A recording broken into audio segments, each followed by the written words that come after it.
โอเคพี่น้องเปิดภาพมามื้อนี้ก็อยู่ที่เฮือนน้องน้อยกับน้องไม้คือเก่าเนาะพี่น้องเนาะก็ก่อนอื่นหมดก็กราบทักทายสบายดีพ่อแม่พี่น้องหมดสุขุสุขคนเด้อที่เข้ามาสู่สองบาวมิกเนาะบ่ว่าสิอยู่ฝั่งไทยหรืออยู่ต่างประเทศหรืออยู่ในประเทศก็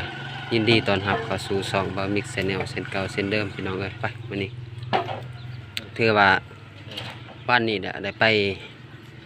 สั่งไม้ศิลากับบ่าวโกเพิ่นเนาะแต่ว่าบ่าวโกมอบภารกิจให้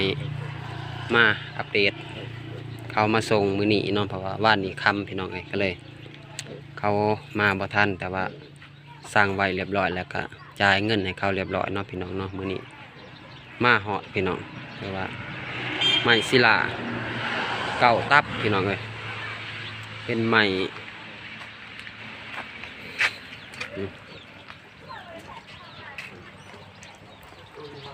ตกอยู่เก่าตับเนาะพี่น้องเนาะสบายดีเด้ออ้ายสบายดีป้าอยู่นี่ก่อนก็ได้อ้ายบัดเขามีคนเขาจะเอาขึ้นทางเฮือนก็ได้เพราะว่ายามเฮ็ดโพดยามเฮ็ดก็ได้หั่นแหละเก่าตับเนาะแม่นสีตับหมูพี่น้องเอ้ยกำลังมาฮอดบ่นี่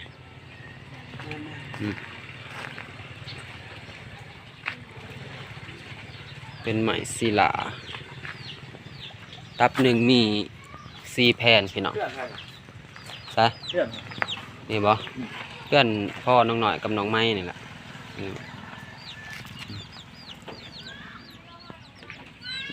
บ่มีคนจับกล่องพี่น้องเลยให้เขาเอาไว้อยู่นี่ก่อนเอาไว้อยู่นี่ก่อนก็ได้ครับ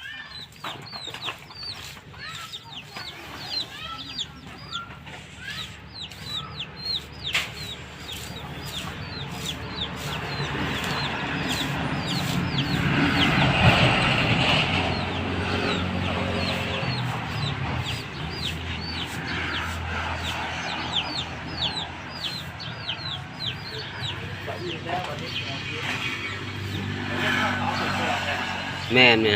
เอาขึ้นมาเดียวนะครับออก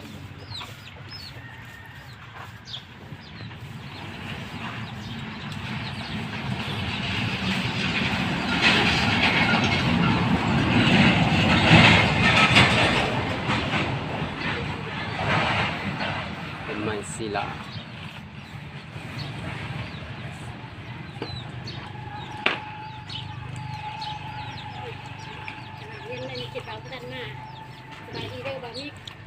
สบายดีสบายดีเด้อเลย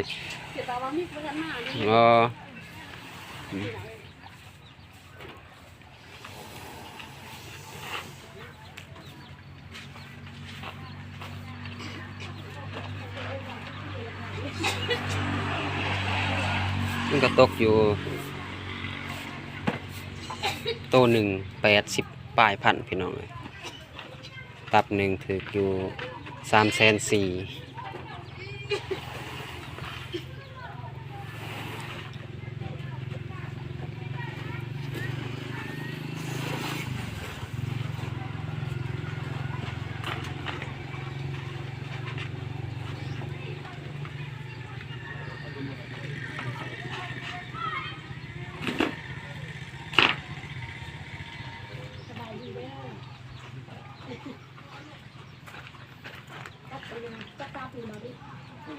เก่าตับสั่งวันแมนไปกับเบาโกวันนี้แมน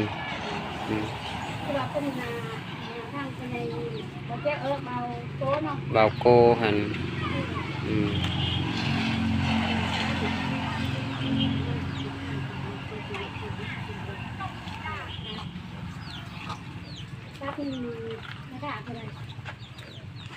ตับหนึ่งบ่340,000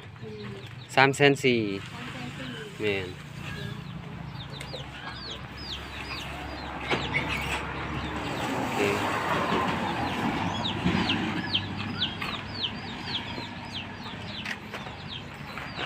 คอยเอาลงนะพี่น้องเนาะ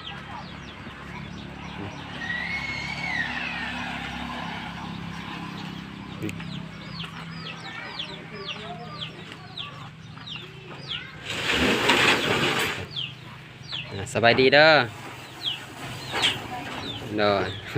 เอาน้ำมาเหรอนี่มาไว้อยู่นี่ก็ได้ให้ป้าอยู่นี่ก็ได้ให้อ้ายเพิ่น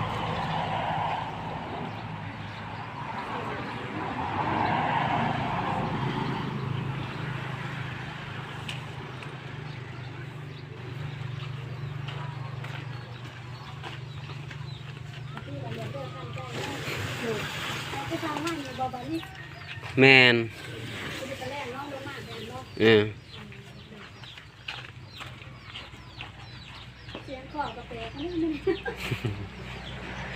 พักผ่อนเด้อ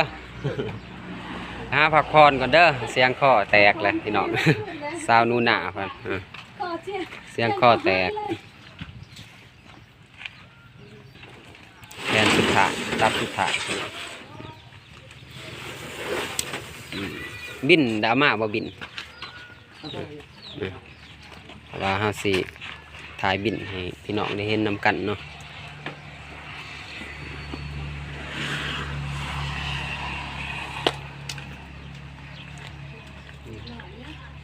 โอเคเดี๋ยวว่า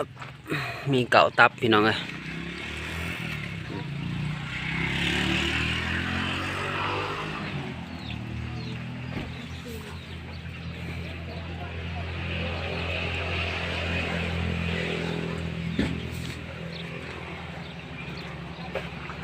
ว่าสำเร็จภารกิจหนึ่งเนาะพี่น้องเนาะ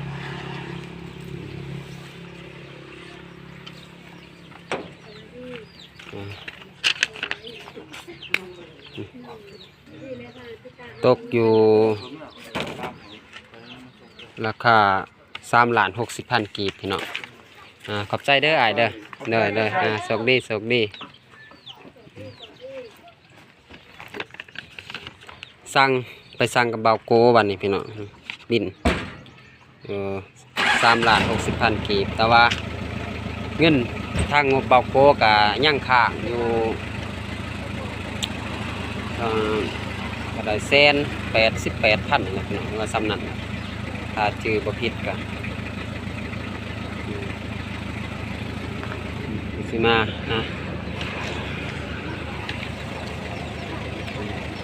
จะได้ความรู้สึกดีใจบ่แต่นอนก็ได้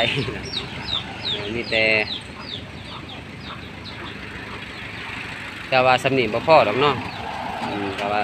ซื้อตามงบก่อนถ้าว่ามีงบมาใหม่ล่ะก็จังสิได้ไปสั่งใหม่เด้อแต่ว่าซื้อมาก็ว่าทางน้องกับพ่อแม่ได้ตัดสินใจเอาใหม่ศิลาเนาะก็สิได้ใหม่ศิลาเลยแต่ว่าใหม่แปดนี่สิบ่ได้เอาพี่น้องเลยก็สิได้หยุดคือทางคลิปเบาโคก็ได้เว้าเนาะทางน้องเพิ่นมักใหม่ศิลามันงามบ่งามเนาะแต่ว่าเอาใหม่ศิลาพี่น้องเลยกินแล้วข้าวหน้าย่างโอ้9 โมงแล้วได้นี่ท่านอยากบ่ท่านเฮ็ดกินโอ้นี่แต่ไหวก็ได้เด้อใบอันนี้ปิ่นตัวนี้แต่ว่า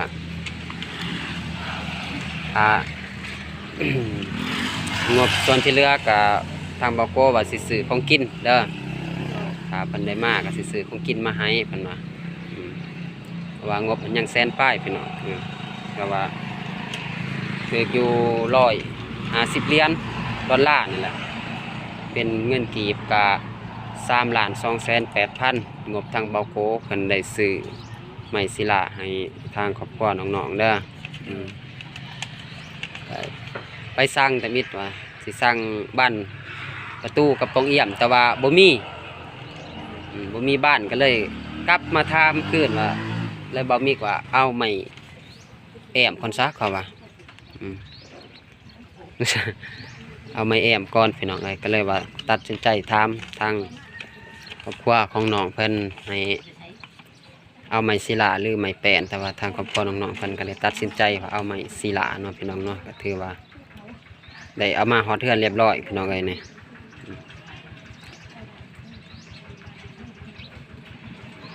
ขั้นไรเท่าไหร่ถ้าไรเป็นเก่าตับตับ1 4 แผ่น บ่พอดอกแต่เอาตามงบตามที่งบผู้ใหญ่เพิ่นให้เบาโกหั่นแหละ150 เหรียญดอลลาร์ไหลเป็นเงินกีบก็3,280,000เพราะว่าเรทเงินมันตกอยู่ เหรียญหนึงตึกอยู่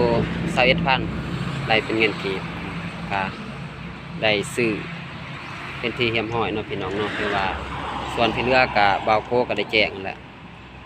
ไปกับบ่าวมิกวันนี้ก็เหลืออยู่100,000ปลายแต่ว่าสิซื้อของกินมาให้ทางครอบครัวน้องๆเพิ่นบ่าวโกว่าเพราะว่าทางผู้ใหญ่ว่านนี้เห็นบ่จนค่ำเพราะว่า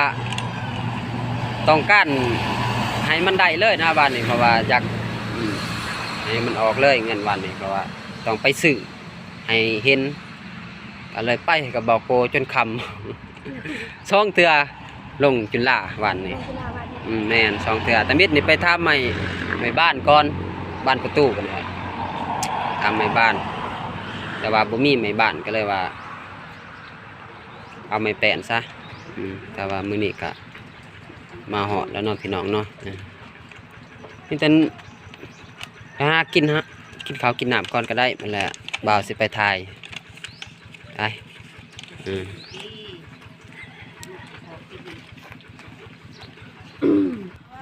โอเคพี่น้องก็ได้มาส่งเป็นที่เรียบร้อยแล้วนะน้องไม้สบายดีน้องไม้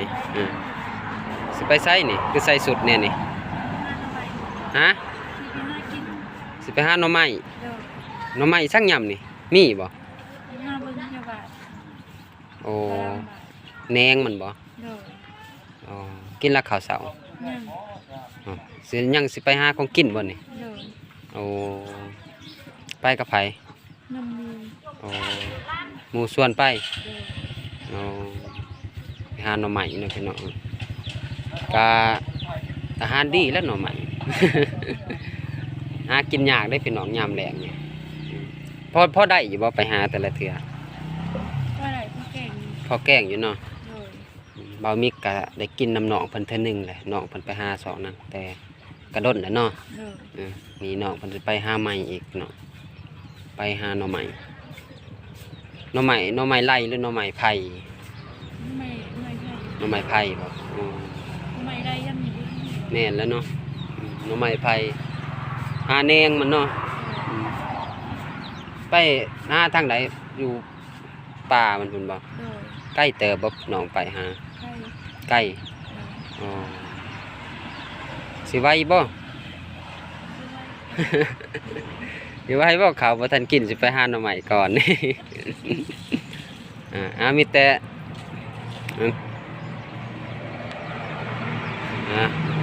ดีใจบ่นี่ที่ทางทีมงานเนาะแต่มามอบไม้ให้น้องเพิ่นแล้วก็ถือว่ามาฮอดแล้วทางน้องเพิ่นก็เก่าตับเด้อ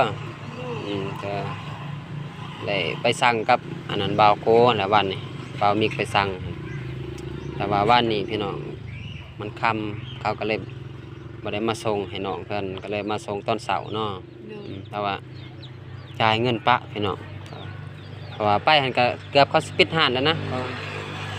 บ่าวโกก็มาใกล้แน่พี่น้องก็เทินได้ลงมาก็เลยว่าไปสั่งเลยคำไปกับบ่าวมิกวันนี่แต่มิดหันว่าสิเอาไม้บ้านประตูกับปองเอี่ยมนี่แหละแต่ว่าไปซื้อมันบ่มี คันว่าอันนั้นก็มันด้นนะไปซื้อมันบ่มีพอเขาบ่มีไม้ช่วงนี้ก็ได้เอาไม้แป้นให้ทางน้องเพิ่นแต่ว่าน้องเพิ่นก็ตัดสินใจว่าเอาไม้ศิลาเนาะกับครอบครัวว่าจะได้จังตัดสินใจเอาไม้ศิลา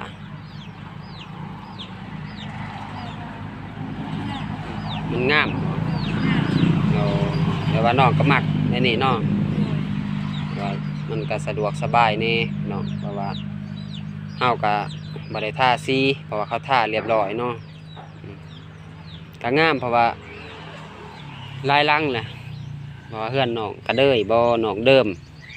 เฮือนน้องซาลี่ก็มีแต่ไม้อันนี้หมดล่ะก็ใส่เพราะว่ามันงามแล้วก็ราคาก็สิบ่ลื่นกันพี่น้องกับไม้แป้นเพราะว่าไม้นี่ก็แผ่นหนึ่ง90มื้อนี้80แต่ว่าราคาต่ำกว่าอีกแต่ว่าก็ได้ประหยัดงบคือกันเนาะเพราะว่ามื้อนี้ราคาต่ำกว่าไม้แป้นหั่น90ที่ทางพอของน้องสั่งงวดก่อนบ่าวมิกก็ได้มาสอบถามตรงนั้นแต่ว่า